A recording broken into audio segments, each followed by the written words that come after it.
ગોંડલ વિવાદ મામલે હવે નવો વળાંક સામે આવ્યો છે। બન્ની ગજેરા સામે મોટી કાર્યવાહી કરવામાં આવી છે। બન્ની ગજેરાને પાસા હેઠળ ધકેલી દેવામાં આવ્યો છે। બન્ની ગજેરાને વડોદરા જેલ હવાલે કરવામાં આવ્યો છે। સૌથી મોટા સમાચાર ગોંડલ વિવાદ મામલે સામે આવી રહ્યા છે। ઉલ્લેખનીય છે કે જેલમાંથી છૂટ્યા બાદ પણ બન્ની ગજેરાએ નરેશ પટેલ વિરુદ્ધ ફરી એક વખત જે છે તે વાણી વિલાસ કર્યો હતો। અગાઉ પણ એમણે અનેક મુદ્દાઓને લઈને અલગ અલગ લોકોને ટાર્ગેટ કરતા વિડિયા જે છે તે બનાવ્યા હતા।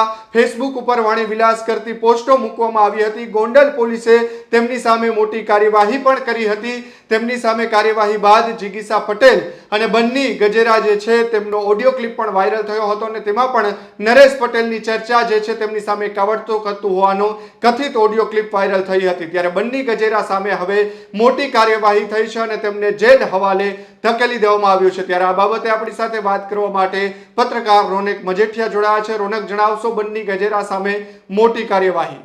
જી બિલકુલ મયુર, છેલ્લા કેટલાક સમયથી સતત વિવાદિત રીતે ચર્ચામાં રહેલા ભાવિન ઉર્ફે બન્ની ગજેરા ઉપર રાજકોટ પોલીસની આ ખૂબ મોટી કાર્યવાહી કરી કહી શકાય। કારણ કે છેલ્લા કેટલાક મહિનાઓથી જયરાજસિંહ હોય, ગણેશ જાડેજા હોય અથવા તેમના સમર્થકો હોય, અલ્પેશ ઢોલરિયા હોય, તેમની સામે સતત વિવાદિત નિવેદનો છે તે આ બન્ની ગજેરા પોતાની યુટ્યુબ ચેનલ છે, પોતાનું સોશિયલ મીડિયા હેન્ડલ છે તેના દ્વારા કરતો હતો અને ખૂબ જ મોટા પ્રમાણમાં લોકો સુધી આ વાતો છે તે પહોંચતી હતી। પરંતુ તેમની આ વાતો છે તે કોઈ પણ આધાર પુરાવા વગરની તથ્ય વિહીન વાતો છે તે પોલીસ તપાસમાં જણાઈ આવી હતી ને સતત ગોંડલ તાલુકાના તમામ જેટલા પોલીસ સ્ટેશનો છે તેમાં તમામ પોલીસ સ્ટેશનોમાં અલગ અલગ કેસ છે તે બન્ની ગજેરા વિરુદ્ધ છે તે નોંધાયા હતા। જેતપુર પોલીસ સ્ટેશનમાં પણ 11 લાખની ખંડણીનો કેસ છે તે બન્ની ગજેરા ઉપર છે તે નોંધાયો હતો। આ ઉપરાંત જયરાજસિંહના સમર્થક કેટલાક યુવાનો છે તેમના ઘરના મહિલાઓ વિરુદ્ધ પણ બન્ની ગજેરા છે તે વિવાદિત નિવેદનો કરતો હતો કોઈ પણ જાતના આધાર પુરાવા વગર।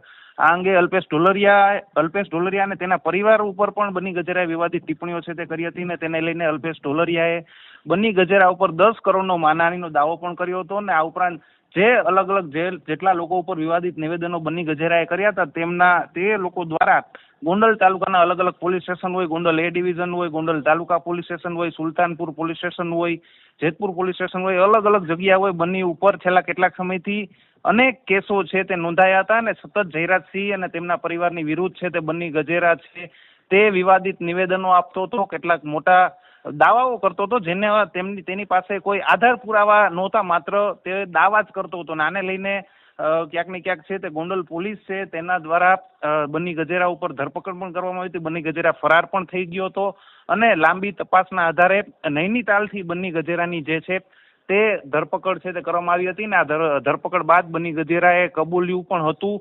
તેમાં પણ બન્ની ગજેરાએ પોલીસના દાવા પ્રમાણે, આપણે કહીએ છીએ પોલીસના દાવા પ્રમાણે જે કબૂલાત બન્ની ગજેરાએ આપી હતી તે ખૂબ મોટી કબૂલાત હતી કે નિખિલ ડોંગા અને એક પિયુષ રાદડિયા કરીને યુવાન છે તેમના કહેવાથી તે આ પ્રકારના નિવેદનો છે તે કરી રહ્યો હતો તેવી પણ કબૂલાત છે તે બન્ની ગજેરા દ્વારા આપવામાં આવી હતી ને હવે ત્યારબાદ આ જે તમામ કેસો હતા તે જામીન લાયક કેસો હતા એટલે તમામ કેસમાંથી બન્ની ગજેરા છે તે એક બે દિવસમાં જામીન ઉપર તો છૂટી જતો હતો, પરંતુ છેલ્લા કેટલાક સમયથી તેની ઉપર જે આ તમામ કેસોનો સરવાળો થયો તેને લઈને રાજકોટ જિલ્લા પોલીસે જિલ્લા કલેક્ટરને એક દરખાસ્ત કરી હતી કે આ બન્ની ગજેરાને જે છે રીઢો ગુનેગાર છે અને તેને પાછા હેઠળ ખસેડવામાં આવે ને જિલ્લા કલેક્ટરે આ દરખાસ્ત મંજૂર કરી લીધી છે ને બન્ની ગજેરાને વડોદરા જેલમાં પાછા હેઠળ મોકલી આપવામાં આવ્યો છે। આ ખૂબ મોટી કાર્યવાહી કહી શકાય ને હવે આવનારા થોડાક સમય માટે જ્યાં સુધી બન્ની ગજેરા હવે પાછા હેઠળ જેલમાં છે ત્યાં સુધી જયરાજસિંહ પરિવાર છે, જયરાજસિંહ જાડેજા છે, તેમના ગણેશ જાડેજા છે તો તેમના સમર્થકો માટે આ વિવાદિત નિવેદનોથી થોડાક સમય માટે હાશકારો પણ